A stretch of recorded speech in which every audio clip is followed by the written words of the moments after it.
throw just 2 or 3 things out to you. 4 Western Division titles in the SEC, 10 straight NCAA tournament appearances, every year ranked in the top 15 in the nation. Recently on the Team USA staff, he is a former Razorback and played for Norm. Coach Broyles made a lot of great hires in his lifetime.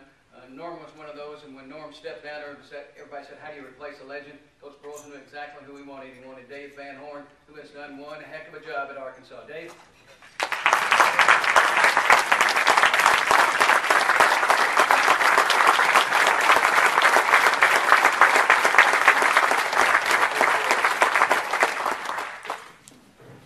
I thought I'd gotten rid of that photo of me with my hat off, nose to nose with that umpire, but it always seems to show up.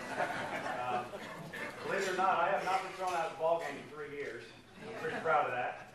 Last time I got thrown out, my 8th grade daughter, who's in 8th grade now, was whatever, 6th grader, and she thought I was going to be all upset, and I heard she was crying up there, so it kind of bothered me a little bit. But she realized once the game was over, I was fine.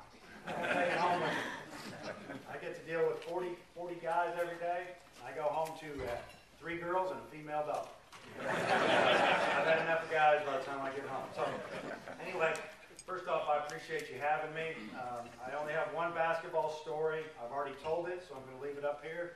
But I do appreciate you inviting me to a basketball type event to come speak about baseball, especially since we're about to open up the season.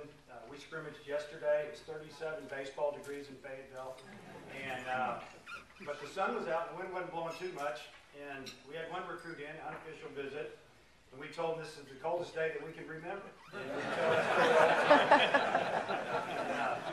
I think he bought it. I'm not sure.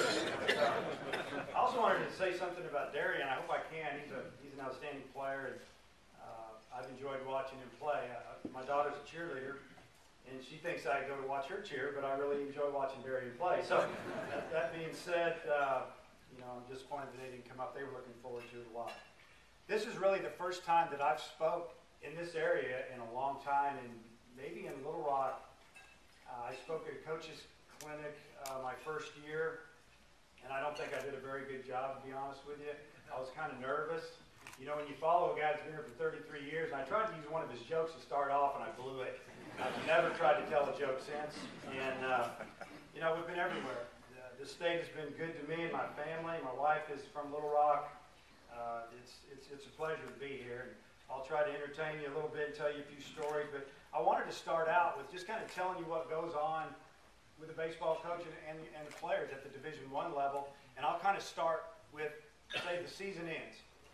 And my wife gets this question all the time. Hey, the season's over. What's Dave do now? And I told her, just tell him nothing. Because she never sees me, so she doesn't know if I'm doing anything or not, because we're out recruiting.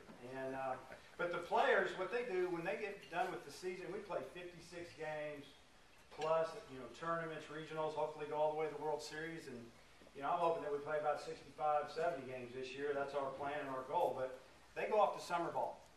And our guys have done a tremendous job in summer baseball over the last few years. And, they go to basically 5 or 6 leagues. Team USA is a big honor, and we had 2 kids made the team originally, and then there were a couple of kids that couldn't get away because they were at the College World Series when we started.